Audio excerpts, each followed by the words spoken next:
Здравствуй, Шахар. Я сегодня поднялся на ту скалу Орлов. Что ты там делал? Я поднялся туда, чтобы сорвать для тебя этот цветок.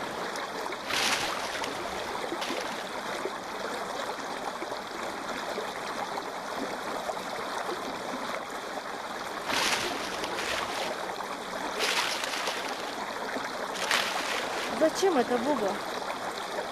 Я хочу маму завтра послать к вам. Зачем?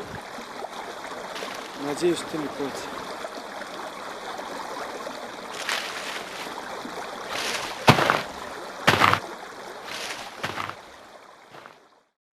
Я придумал этот формат, чтобы представить свои проекты и зрителям, и продюсерам, и тем, кому это может быть интересен. Видеосинопсис – это не простое описание истории. Это сюжет, построенный по канонам кинодраматургии, требованиям синопсиса, а также форме проведения питчинга. Таким образом, получается мини-фильм, где описывается история фильма, где передается атмосфера фильма, где виден герой, его главный конфликт, его движение к цели. В результате получается ролик информативно полезный и способный быть в центре внимания для широкого круга зрителей. Тот проект, о котором я сейчас хочу рассказывать, представлять, это о жизни человека, который по историческим меркам жил давно. Но такое ощущение, что он живет сейчас, здесь, с нами. Потому что его боль и терзание нам очень знакомы. Возможно, поэтому его имя у всех на устах. Но если человек жил несколько поколений тому назад, об этом помнит и по сей день, значит, всегда есть за что. Помню, в детстве бабушка про него говорила. Он умел красиво танцевать и круто шутить, и всегда со смыслом. Он был способен помирить обидчиков, остановить вражду. Сам простил, выстрелил в спину другу детства. Он запретил кровную месть горцам, велел расплатиться и сам всегда старался помочь чем-то. Он был находчив и сильно стоял на ногах. И когда попал в последнюю засаду, нашел, как не упасть сразу к ногам врагов. Он почтил традиции и страстно любил. Про его любви сочиняли легенды и песни. Об этом легендарном человеке мой рассказ в документально-историческом сериале «Защитник законов гор».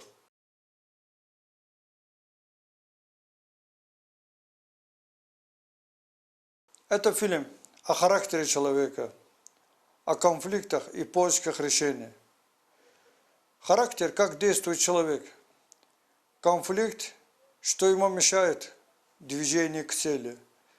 Поступок – это как он находит ответы, возникающие перед ним вопросы. Всякая жизненная ситуация компонируется из этих трех составляющих. И подавать их в документальное кино довольно нелегкое занятие. И, возможно, поэтому сделать документальное кино считается одним из высших проявлений художественного кинодраматургического видения. Я 7 лет тому назад решил сделать фильм об этом человеке. На это имело свои причины. Были произведены определенные съемки. Но с тех пор я находился в поиске, как преподнести его историю человека с современными понятиями. Решение пришло неожиданно. После 2 месяцев отсидки московской самоизоляции в квартире, я через собственное одиночество понял поведение героя, его мотивации, его поступков, а также насколько они и чем актуальны в сегодняшний день. Как известно, карантинные меры не позволяют привлекать специалистов, нет ни осветителя, ни оператора, ни звуковика, возможно, не будет и монтажника. Все придется делать самому, потому что сейчас есть главное, каким должен быть фильм, как его надо построить. Тогда, 7 лет тому назад, фактов из его жизни были восстановлены через постановочные сцены, максимально приблизив к реальности. И эта запись все время рассматривалась, пересматривалась разными драматургами, режиссерами, и решение так и не было найдено. И я понимаю, что одиночка, исполняя все, это чревато возможными техническими недоделками.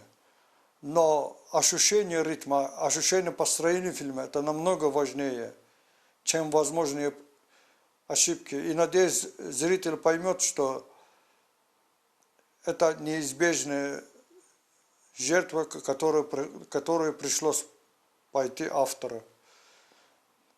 Я долго изучал документальное кино, его теорию и практику.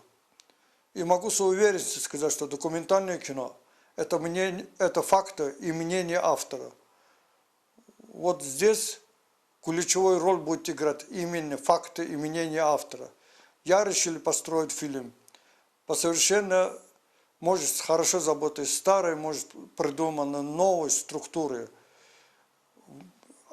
Факты и мнение автора, они будут чередоваться, передаваться таким образом, что зритель воспринимал суть происходящего, и у него формировался собственное мнение об этой истории, о его философии, о его роли. Тем самым, я надеюсь, достигну главного. Это зритель будет строить в своей голове свое видение этой истории. Тем самым документальное кино является бесценным фактором для развития любого общества, любые времена. Она раскрывает, она излагает, но всегда должен оставлять принятие решение за зрителем.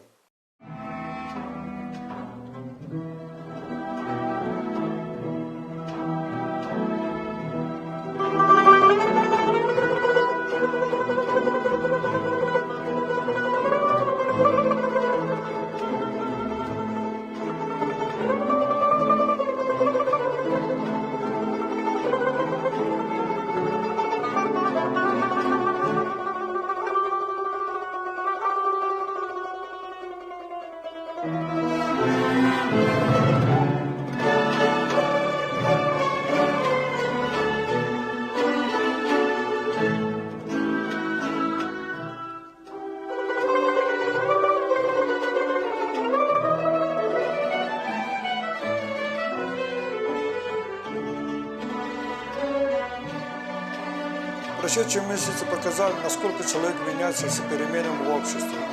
Герой, как ему, жил в эпоху коренных изменений. И сегодня очень полезно понять и осознать, из чего он исходил. И очень интересно, как он находил решение и к чему это привело. В те годы его характер и стремление к запретной любви определили не только его судьбу и повлияли на осознание перемен целым народом. Жизнь его постоянно испытывала, ковала характер и учила. Он становился сильнее.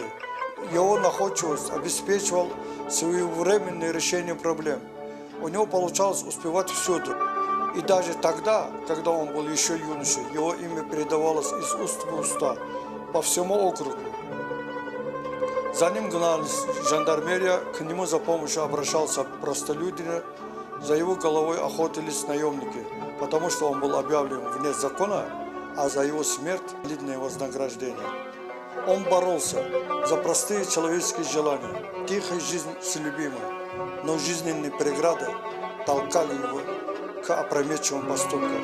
однажды отступил от закона, он был готов на все, чтобы вернуться к матери. Но до конца своих дней ему было суждено скитаться по горам, скрываться и менять пристанище.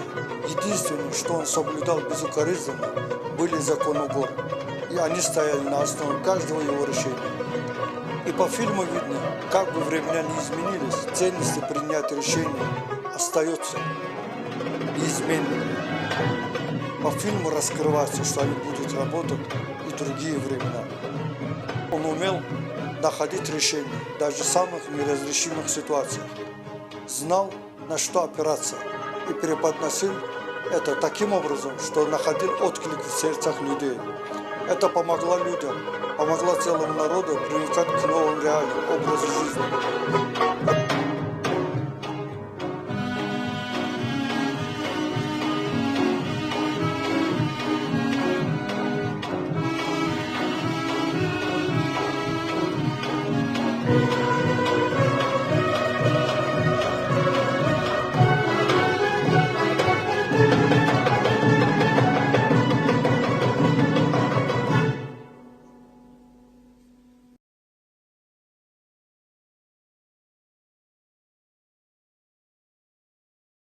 Его помнят как философа, и его изречения передаются из уст в уста через шутки, сказания. В самом деле он был воином-одиночком. В те времена многие оказались вне закона. Их принято было называть беглецами, разбойниками или в лучшем случае обреками. Но его история, его жизнь заслужил особое почтение от народа. Про него до сих пор живы сотни стихов, сказаний и легенды. Но я исходил от тех фактов, которые передавались от свидетеля к свидетелю, от тех фактов, которые имеют значение формирования его характера. Эти съемки были завершены 7 лет тому назад, но я только сейчас осознал и начинаю построить от них фильм. Фильм, который будет в себе воплощать много серий. В каждой серии будет подан один из этих законов гор, на которые он опирался. Вечная память тем, кто умел жить, кто знает, что такое жизнь и кто ценит жизнь.